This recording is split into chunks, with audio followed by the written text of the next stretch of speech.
The economic situation in Germany following World War I and the Versailles Treaty led to the wholesale implementation of Hitler's policies. They started killing children first, and then a bit later on started killing adults.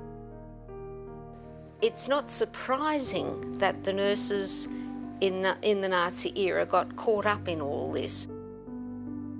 The propaganda was everywhere about killing people who were considered life unworthy of life. Useless feeders was the term they used. The nurses were the ones who held the children while they were being killed. They gave them the overdoses of drugs. They were the ones who put them out on the verandas to die of hypothermia. The nurses were the ones who withheld the feeding so the children would die of starvation.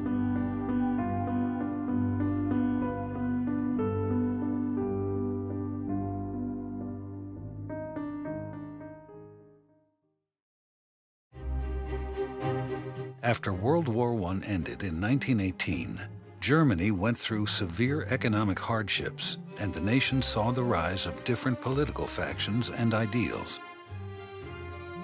One group that emerged was Adolf Hitler and his National Socialist Party.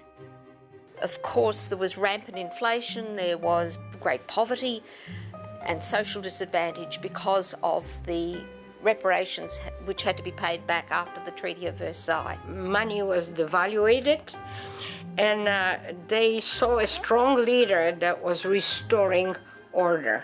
By 1933, Adolf Hitler and the Nazi Party had taken control of Germany, and this began a period of racial hygiene laws, persecution, and death camps. Hitler wanted to create the master race and eliminate Jews and other people he considered inferior to the Aryan race.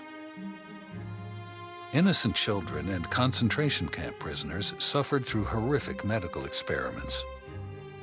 All of this was accomplished with the assistance of German doctors and nurses.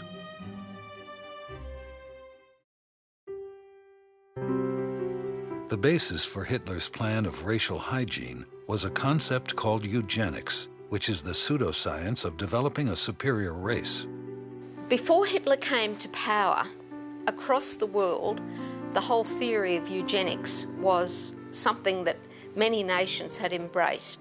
Eugenics is the belief that through selective breeding, whether it's cows, sheep, people, whatever, through selective breeding, positive eugenics is the ability to breed offspring that will carry the best traits. This theory of eugenics, how people should be allowed to breed to the benefit of the human race, and those who weren't fit and healthy should not be allowed to have children. Caught on in England, the United States, Japan, Scandinavia. Germany was not at the forefront of this. And the Nazis actually learned much of their eugenics initially from the U.S. Some of these eugenic healthcare policies were developed in the United States in the late 19th and early 20th centuries. These U.S. policies were emulated by Germany and incorporated into the governing philosophy of applied biology. There were laws on the book in Virginia that said that you could sterilize people, and the Nazis took their 1933 sterilization law and mimicked it after the U.S. law. Yeah, in fact, there was a time in which there were letters in the U.S. journals saying, look, the Nazis have gotten ahead of us. We've got to catch up. And so, of course, when Hitler came along with his racial theories, he realised that this eugenics was a really good idea, and he manipulated it to fit his racial theories, all mixed in with the Jews, the Gypsies, everybody else who was considered racially inferior. All of this would lead to an appalling era in world history called the Holocaust, a period of persecution and mass murder. The Holocaust has been defined as the 12-year period from Hitler's rise to power in 1933 until the end of the war, 1945. It was a government-planned, government-supported mass extermination or mass killing And while it was targeted towards Jewish people, there were many other groups of individuals that suffered during the Holocaust. Hitler convinced the German people that the Jews were their enemy and the cause of their problems. He then created an atmosphere of racial intolerance and hatred of people deemed to be racially inferior. So every genocide, whether it's Rwanda, the Holocaust, begins with we versus them. So Hitler used the Jews and later other people as scapegoats for all that was wrong in Germany, particularly the economic woes. So he set up the we versus them. He institutionalized that.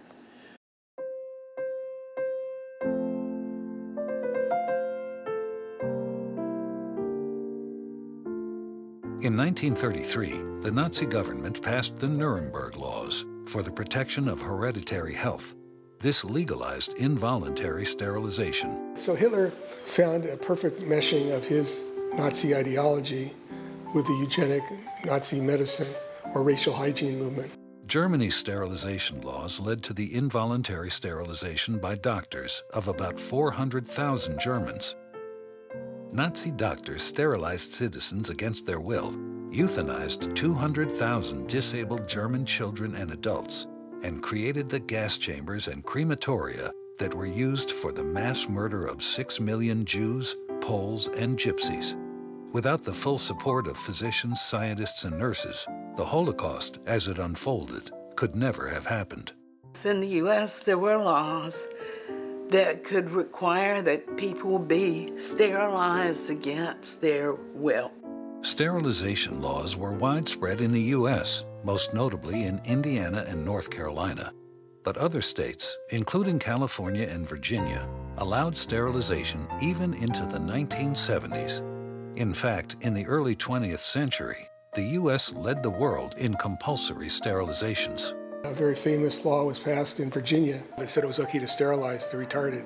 And it was brought before the Supreme Court, and Oliver Wendell Holmes said 3 generations of imbeciles is enough, saying that it was okay to sterilize. But it didn't go further. While in Germany it became the leading ideology, then it was implemented into action. Hitler promised the German people they were creating the master race. I think the master race would have been the Nazis' view of a strong, blonde, blue-eyed, healthy person who had no genetic defects and who was pure Aryan.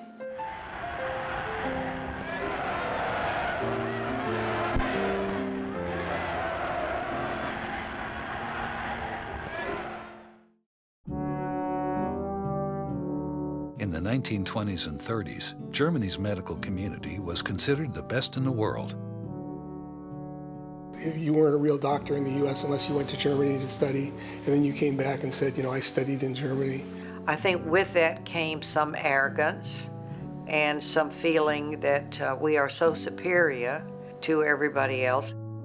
I studied medicine in Germany. I know some of the best teaching of anatomy, physiology, and medicine came from Germany. Germany was very advanced, not only in the medical field, but Germany was the best civilization among the European countries.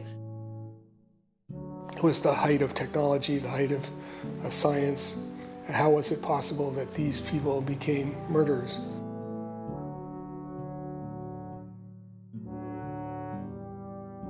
The majority of nurses were not members of the Nazi Party. However, to have a job in Germany, a nurse had to belong to one of several nursing organizations. There were 5 organizations for nurses. Among these, the National Socialist Nurses and the Red Cross Nurses swore an oath of allegiance to Hitler. Additionally, the Protestant Nurses Organization said that it greets National Socialism with an open heart.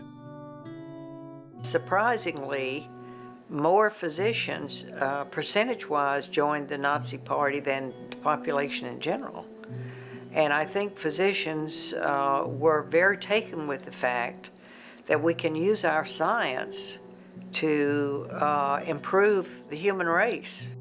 Many physicians and nurses enthusiastically supported the Nazi regime and were involved in all aspects of the Holocaust. About 40% of German physicians were in the Nazi Party, while the lawyers and teachers and the other white-collar professions joined in much lesser numbers. If you didn't join the Nazi Party, there was no retribution. Using inflammatory propaganda, Hitler and the Nazis began a campaign against the Jews. And I know that my father used to say that bad things are happening to Jewish people in Germany. They're being discriminated against. Jewish children can no longer go to their regular school. People cannot keep their jobs at the university or other professions. Hitler said, "Follow me, never mind God, never mind religion. Just follow me, do what I am asking you to do." And since the regime was totalitarian, and they were very good at public campaigns and propaganda, and they had enough scientists and physicians that were already marching to the drum. Propaganda is an extremely powerful way to convince people to their way of thinking. Germany's medical establishment began to support the Nazi Party, except for Jewish doctors, who were ostracized.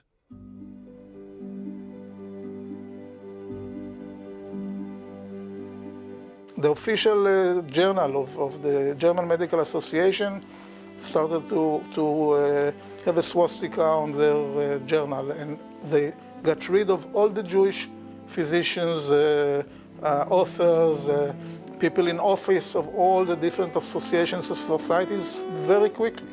And in 5 or 6 years, they got them out of all the academic and professional establishment.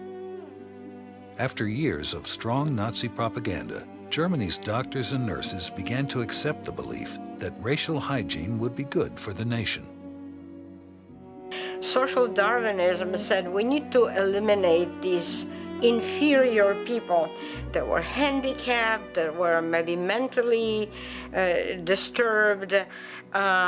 We want a healthy, thriving society. In Germany, the proponents of the eugenic movement were the most prominent, the most powerful, the establishment. The legal system became Nazified immediately. Well, of course, it required lawyers, it required doctors, it required bureaucrats, it required administrators, but many of the nurses were the ones who actually carried out the injections. But for a long time, nurses were the agents of the physicians, and the physicians in the Nazi period were agents of the state. So that's very important, because physicians were no longer asked to care for patients, but to care for the state, the folk, the German folk. And so what was good for the state was what was important, not what was good for an individual patient. Obedience was still very much a part of the way nurses were taught and the way we thought. So it's not surprising that the nurses in the Nazi era got caught up in all this. Euthanasia programs were established in Nazi Germany in which children and adults were killed if they were considered unfit for life and were a burden on the state. The true meaning of euthanasia would be the mercy killing of a person with their permission or their request.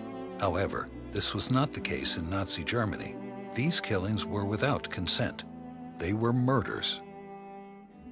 In the 1920s, German lawyer Karl Binding and German psychiatrist Alfred Hoche co-authored the book, The Permission to Destroy Life Unworthy of Life. This book greatly influenced Hitler's thinking about euthanasia. Everybody had that propaganda thrown at them. It was common. It was everywhere, and it espoused the idea that people who were in some way deficient should be killed, so that they didn't carry on the defective genes and so that they weren't a burden on the state. So the nurses, just as everybody else in society, were susceptible to this. The nurses were working in hospitals where children with disabilities, people with mental illnesses, a whole range of conditions were cared for. They weren't coerced into becoming part of these programs. Once you accept humans can be humanized, eventually you can engage in exterminating it. And this was a gradual and very powerful and unfortunately very effective process that took place in Germany. The Nazi euthanasia program first started in 1939 as a means to eliminate handicapped children. You have families who, because of all the propaganda, are believing that to have a child with negative traits is a bad thing. It's bad for the health of Germany. They were killing children with disabilities, children with Down syndrome, children with cardiac anomalies, children with cerebral palsy, children who didn't develop normally, who were considered to be useless feeders. That was the term used. Public health nurses would go to the families, promise them, if you will give your child to us, your child will get the best care. And so people were falsely led to believe that and relinquish their children. The nurses were involved in the killing of children by giving them overdoses, by taking them outside knowing that it was going to contribute to their death. I got very interested in this when I found out that nurses actively killed their patients, and I became intrigued into how they could come to believe that killing was a legitimate part of their caring role, which they did. The propaganda around the whole idea of killing people for the good of the state was profound, even down to children doing exercises in their school books on how much it costs to keep people with a disability, for example. Midwives and physicians were mandated by German law to report any infant born with a birth defect, and the infant would be placed in an institution. Midwives were paid for each birth that they reported. Midwives were licensed. They had to go through a similar training period as nursing, and many of them were independent practitioners. So not long after the child was put into a home, he or she would then be moved to another institution further away. Of course, there was no consent, no nothing. These killings were done without the parents' approval, more or less, in the main. The nurses and the midwives who were involved in the carrying out, maybe not even the ideology, but were actually the doers of the euthanasia program. Euthanasia is really a euphemism for murder because these were not terminally ill patients. These were children that were taken and murdered, mostly children who had handicap or mental retardation. I think one deciding point is in Germany, the notion that the health of the public is more important than the health of the individual. So consequently, to remove an unhealthy element was seen as good.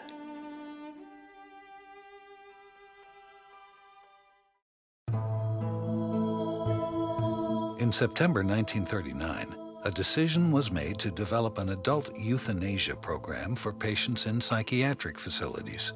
Hitler picked the date to coincide with Germany's invasion of Poland. To expand it to include adults, the only way we're going to make this acceptable is to say we need these hospital beds for the war wounded.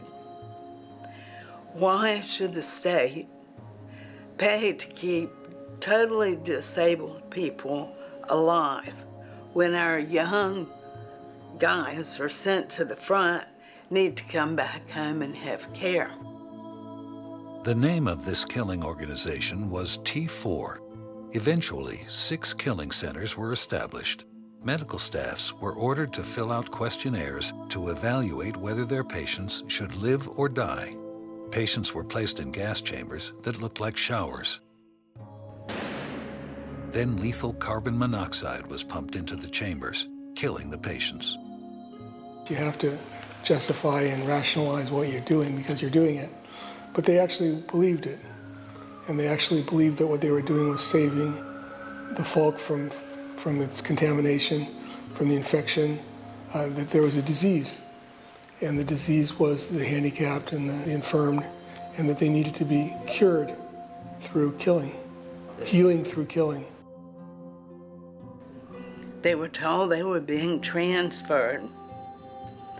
The nurses packed their clothes, their lunch, rode with them on the buses. The hospitals, these 6, had specially constructed kind of breezeways that the buses would go through so the patients could be unloaded into the hospital without being viewed by the community. However, it didn't take long for the communities near these hospitals to realize what was going on. People would see the buses. The buses were very unique, painted gray, the windows were painted over and so forth. The buses would arrive, and within a very short period of time, this acrid smoke would be billowing out of the chimneys. Each hospital had a department to write condolence letters to the families. And there were mix-ups. They would write and say, "We're sorry to tell you your uncle, Hans, died of appendicitis." And maybe he'd already had his appendix removed. People were becoming quite knowledgeable about what was going on.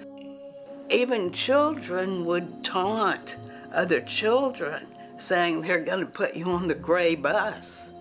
You're going to go up the chimney.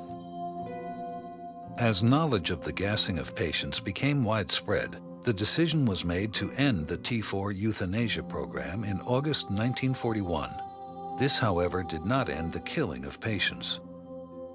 The children's euthanasia program continued unabated until the end of the war.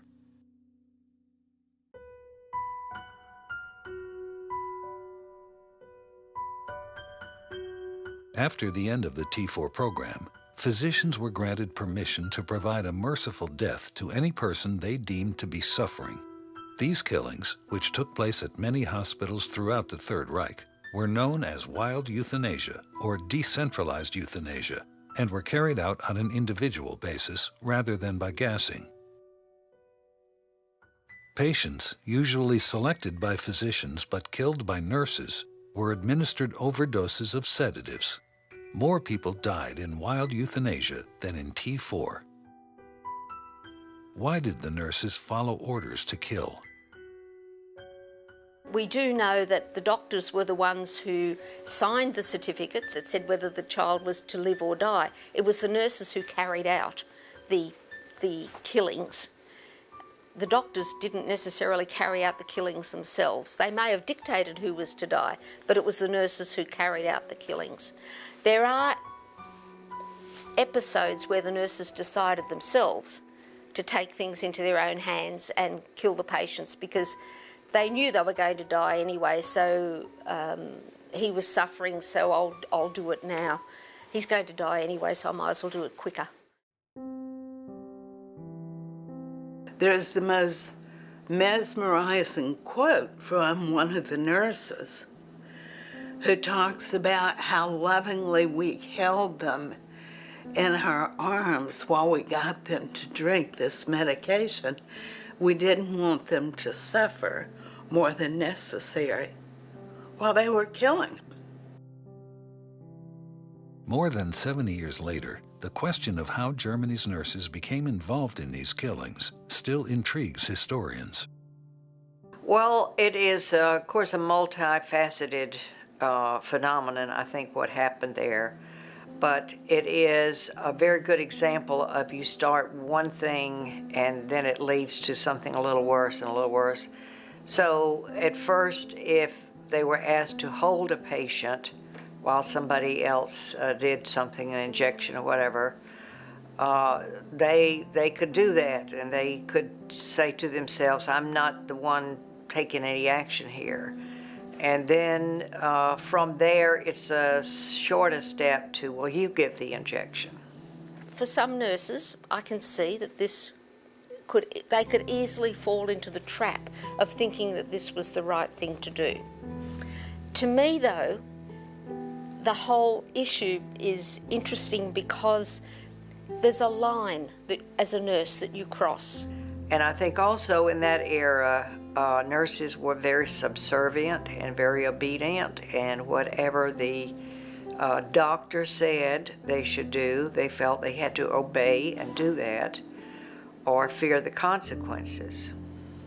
And similar to their obedience to physicians, nurses were also educated to be obedient to senior nurses, who at times also ordered killings. Nurses were involved in actually the killings themselves, either through active means or through passive means, letting patients starve or exposing them to hazards where they would get pneumonia and other things and die.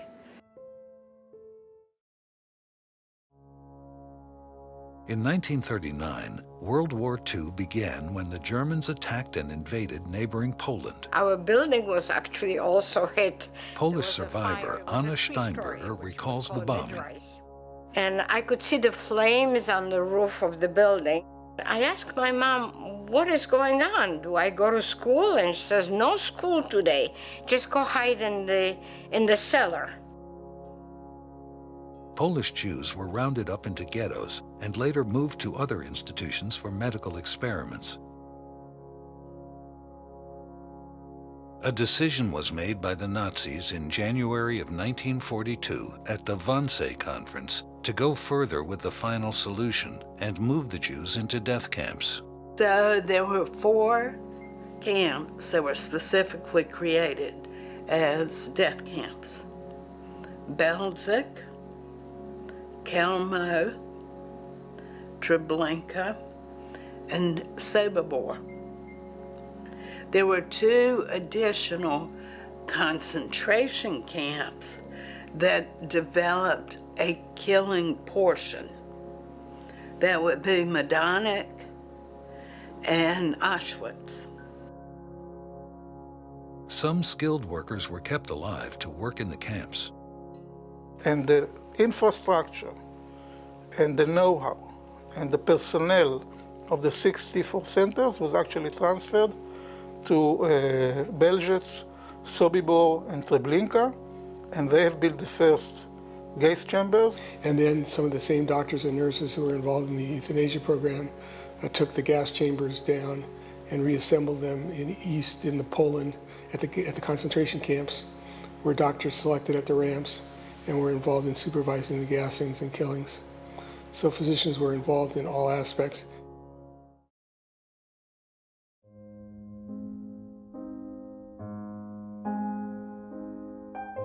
Ravensbrück, located in Germany, was a camp for women. Most of the women were Polish. There were some Jews there, but most of the women were dissenters or women who'd caused trouble to the Nazis when the Nazis occupied Poland. Ravensbrück was located close to one of the largest and most important hospitals in Germany, where a lot of research was going on. Reinhard Heydrich was the Nazi protector of Czechoslovakia, who in 1942 was killed by a bomb. He died from infection of the wounds that he got. He died several days later. Hitler demanded that doctors should find a cure for these deadly infections. And so Ravensbrück, which was close by, had all these women there that they used as lab rats, basically. The women were operated on by the surgeons from this hospital. They had things like wounds created in their legs that were filled up with sawdust, dirt, ground glass, to see what would happen to the wound, how wounds developed, how bone became infected. As some of these women were sent to the gas chambers afterwards, they were killed.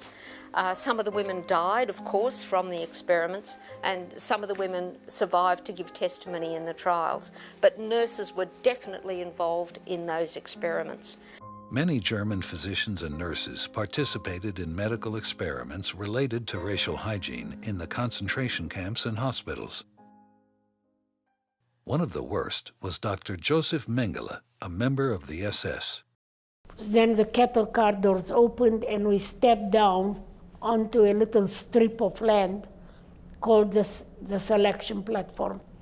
We had no idea where we were. All we really knew that we did not arrive in Hungary, but we were taken to Germany, which meant to us that the end was near, because there were a lot of rumors for 4 years under Hungarian occupation that Jews were being taken to Germany and murdered. Eva Moses Kor is a survivor of the notorious Auschwitz, where she and her twin sister Miriam suffered under Dr. Joseph Mengele and his experiments on twins. There were 4 of us in the family, children and parents. My mother grabbed my twin sister and me by the hand because we were her youngest children, and she was hoping that as long as she could hold on to us, that she could protect us. Everything was moving very fast. I was on that little strip of land called the selection platform, not longer than 10 minutes. And in my childish curiosity, I looked around trying to figure out what that place was, when I realized that my father and 2 older sisters disappeared in the crowd, and I never saw them again. So as we were holding on to Mother, a Nazi was running, yelling in German, Zwillinge, twins, twins. We did not volunteer any information because we really had no idea what worked in that place. We were extremely troubled, confused, and exhausted. And he noticed us, approached us because we were dressed alike and we looked alike, and he demanded to know from my mother if we were twins. And my mother didn't know what to say. She asked if that was good. And the Nazi nodded yes, and my mother said yes. Then another Nazi came, pulled my mother in one direction. We were pulled in the opposite direction. As I look back, I remember my mother's arms stretched out in despair as she was pulled away. I never got to say goodbye to her, but of course I didn't really realize that this would be the last time we would see her. And all that took no longer than about 30 minutes. Miriam and I were alone. We had no idea what would happen to us. And all that was done to us for no other reason except that we were Jewish, and we really didn't understand why that was a crime. Then they lined us up for registration and tattooing, and when my turn came, I decided to give them as much trouble as a 10-year-old could.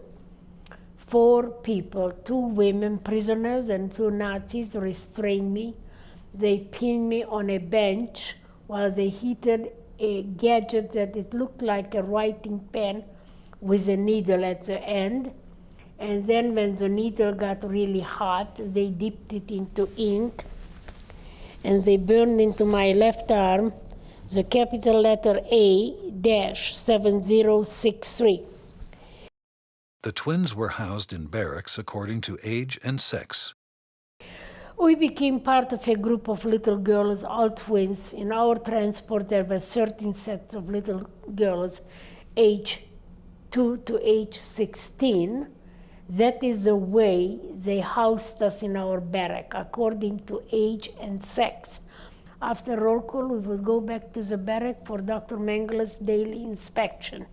He would always come in, dressed in his shiny uniforms, gleaming black boots, white gloves, and a baton in his hand, and he would count us. He wanted to know. After breakfast, the twins would be readied for experiments. We would walk to Auschwitz I and placed naked in a barrack, maybe 20, 30 sets of twins, for 6 to 8 hours. Every part of my body was measured, compared to charts, compared to my twin sister. Those experiments were not dangerous, but they were unbelievably demeaning. And even in Auschwitz, I couldn't cope with it for 6 to 8 hours. The only way that I could is by blocking it out of my mind. So even today, I have very limited information on those long hours.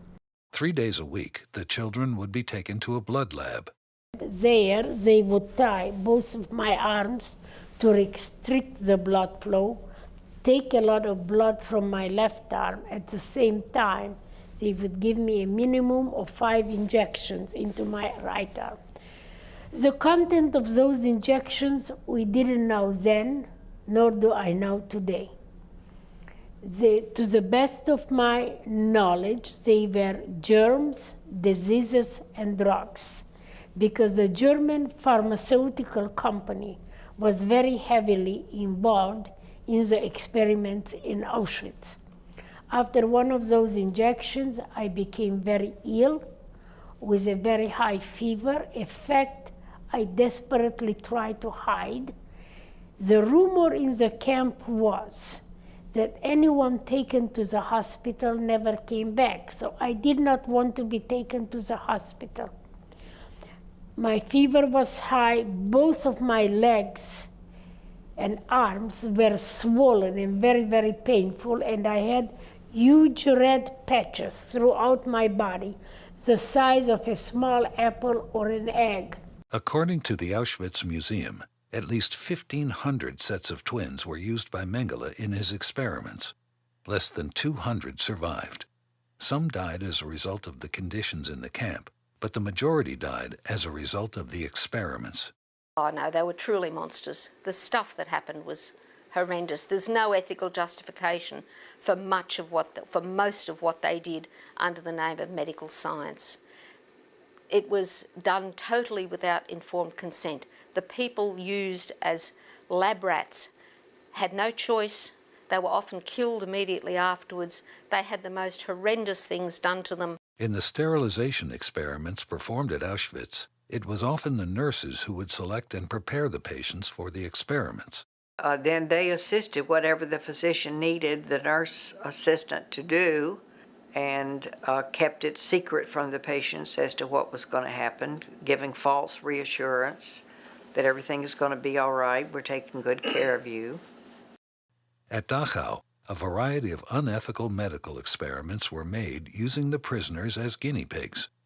Some of the cruelties are almost unbelievable. They had a purpose for each one of these, usually to benefit downed German pilots in freezing water or some other battlefield result. Author Vivian Spitz was an eyewitness court reporter for the Nuremberg war crimes trials of Nazi doctors. She refers to her book, Doctors from Hell, as she recalls the trial testimony she reported. The victims were German, Czech, and Polish gypsies who were deprived of food and given only brackish yellow seawater for days, resulting in, of course, excruciating pain and foaming at the mouth, and in most cases, madness. Many of these patients died. They did experimentations where they would keep people in freezing temperatures until they were almost dead, revive them, and then expose them again. Lower the temperature, raise the temperature until they froze and died.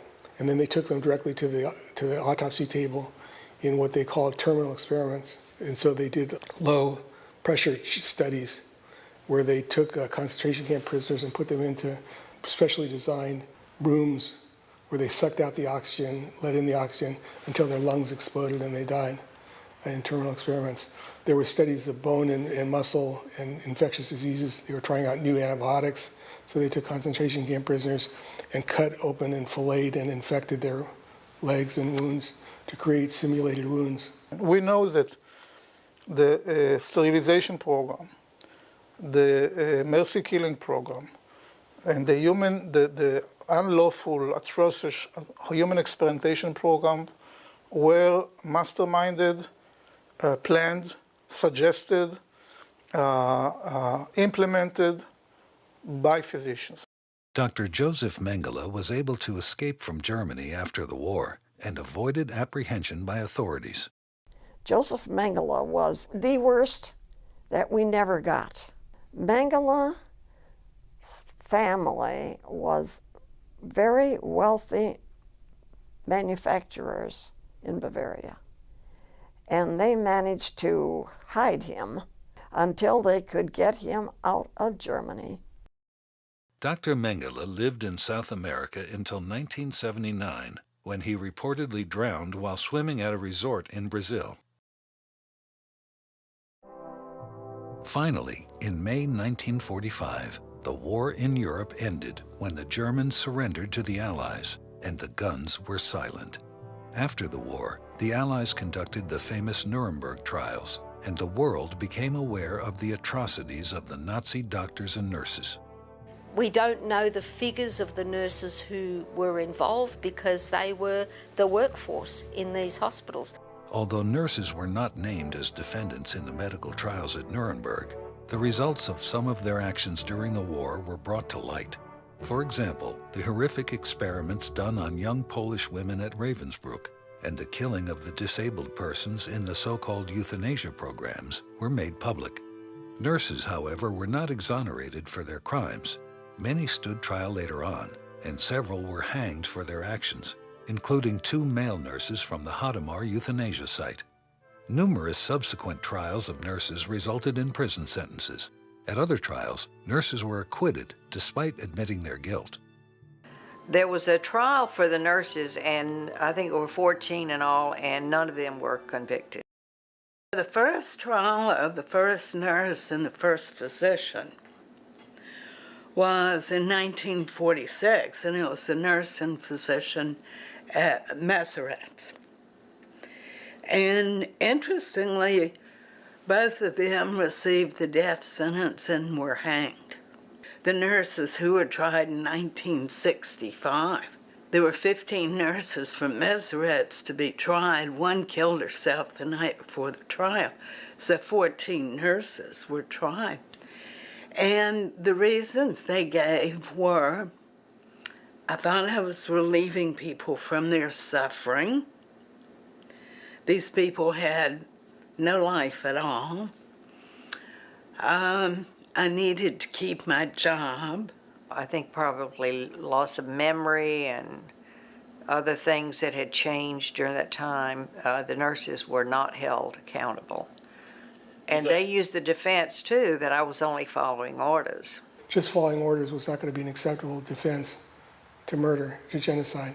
And one of the things that came out of Nuremberg was the notion that everybody is responsible for their own actions. But the baffling thing to me is still the trial in 1965 of the 14 Maserat's nurses. They had had 20 years to think about what they had done. Those nurses did not deny what they did. One of them said, yes, I probably killed 210 people. Now, the nurses from Spiegelgrün were tried after the war. Anna Kachenka's one of them, and received several years in prison.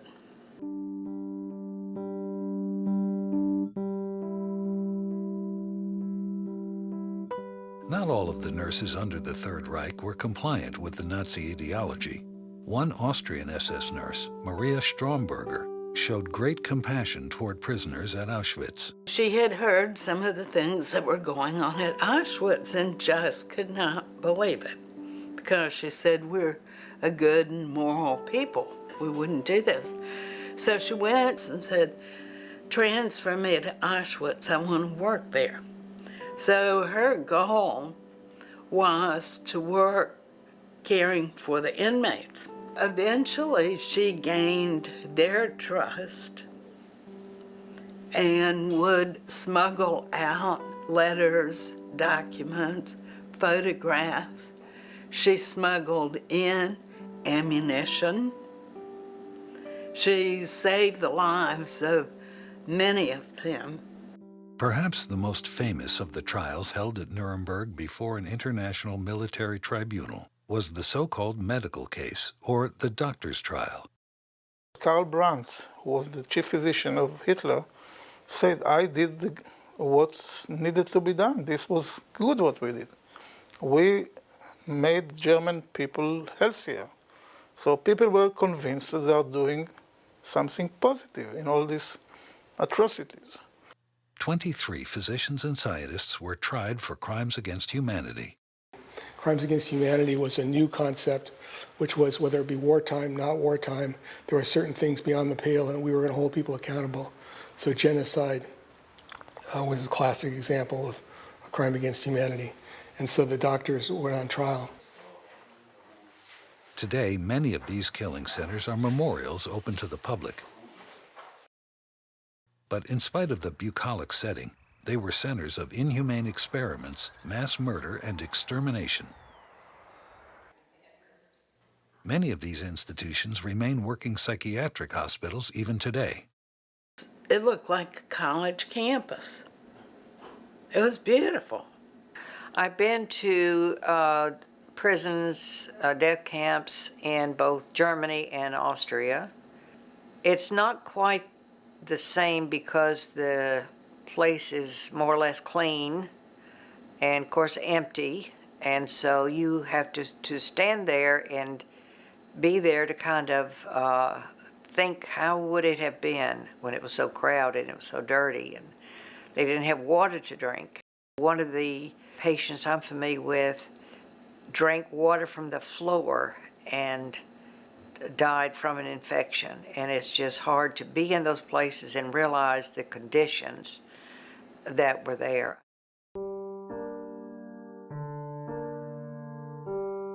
Spiegelgrund is still a large active hospital in Vienna. During the Holocaust, it consisted of a children's ward and became infamous for the euthanasia of the children there.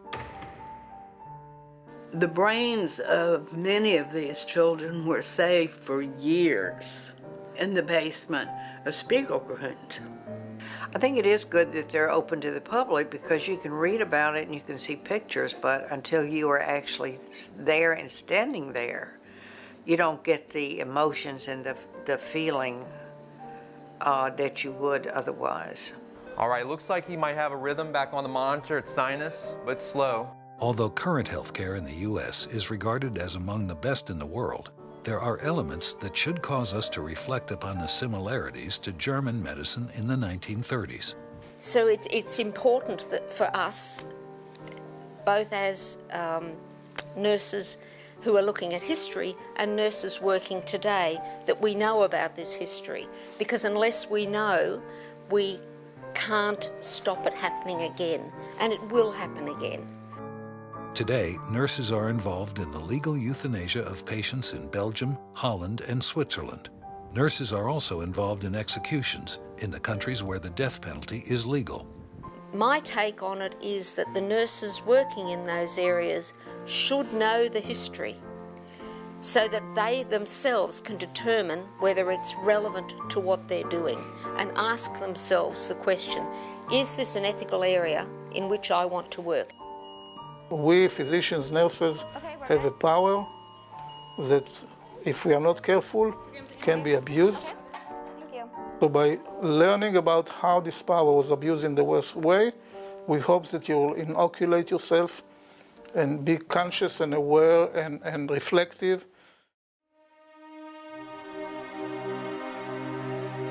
Or how does any person know what is right from wrong?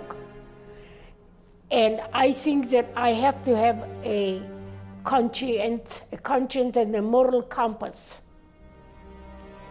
That if somebody has no morality, then it's very difficult for them to really understand or judge for their own knowledge what is wrong and what is right.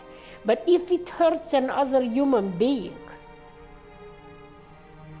I think that it's morally wrong. I'm just amazed, even today, to ask someone who's a freshman in high school what they knew about the Nuremberg trials, and they don't know what you're talking about.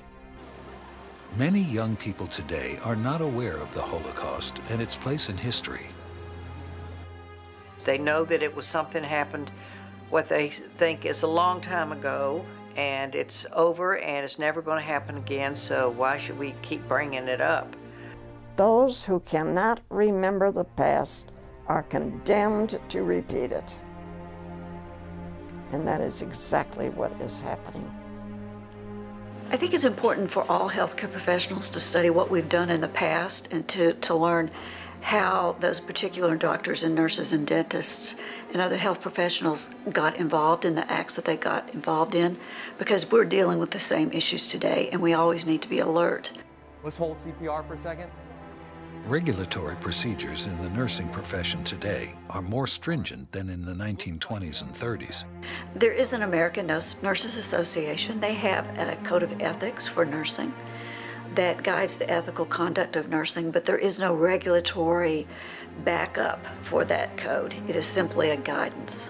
I think what is happening today is medical errors where sometimes nurses and others don't speak up when they see an error that's possible and that's likely to occur, and they don't speak up for fear of, well, the doctor must know what he or she is doing, and I don't want to embarrass myself by saying something and then it turns out not to be true. Today, medical experts are facing new technological and social issues. So I'm quite concerned about the physician-assisted suicide movement in the U.S. I think it's easier to get yourself killed than it is to get health care. I'm concerned when you have 40 million people who have access to no health care that you offer them euthanasia, you offer them assisted suicide. With these new developments, could the world see another era of unethical medical practices and experiments? You know, after the Holocaust, the motto was never again should a Holocaust happen. I think the lesson we have learned from the Nazi era and the Holocaust is that we are all vulnerable to outside pressures, influences, and that things can happen that we may not see at the time, that things are going awry, and that's why we have to all be on our guard, and we have to monitor ourselves, we have to monitor each other, because the healthcare environment is very challenging. A couple of takeaways from what we learned about the nurses in the Holocaust. I think the first one is how easy it is to become involved, especially in the beginning. How easy was it for those nurses just to take a patient to a special room? They didn't know what the room was for. They were simply taking a patient to a special room. How long did it take them to actually find out that every patient who went to that room did not come out alive? That could take quite a long period of time. Once you've started doing that, then maybe you're asked to help give a patient medication. So slowly the nurses could have gotten involved and not even known what they were doing. Learning about the Holocaust is a very powerful way to learn empathy and compassion.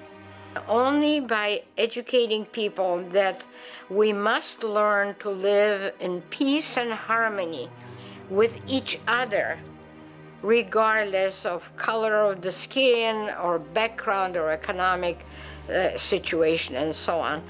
But the question, of course, is how did one of the most advanced societies, advanced in art, music, theater, writing, medicine, was, you weren't a real doctor in the U.S. unless you went to Germany to study, and then you came back and said, you know, I studied in Germany. And so it was the height of technology, the height of science. How was it possible that these people became murderers? It's easy to believe the Holocaust could never be repeated. The factors leading up to it are not unique to Germany. They are human factors that are present in every country, every culture, and every generation. If it could happen in one of the most advanced societies in human history, it can happen again anywhere. If it happened in Germany, then it can happen anywhere else, so we must be very, very vigilant. It's up to each of us to learn from the past and be ready to interrupt the forces that may try to exploit the few for the benefit of the majority.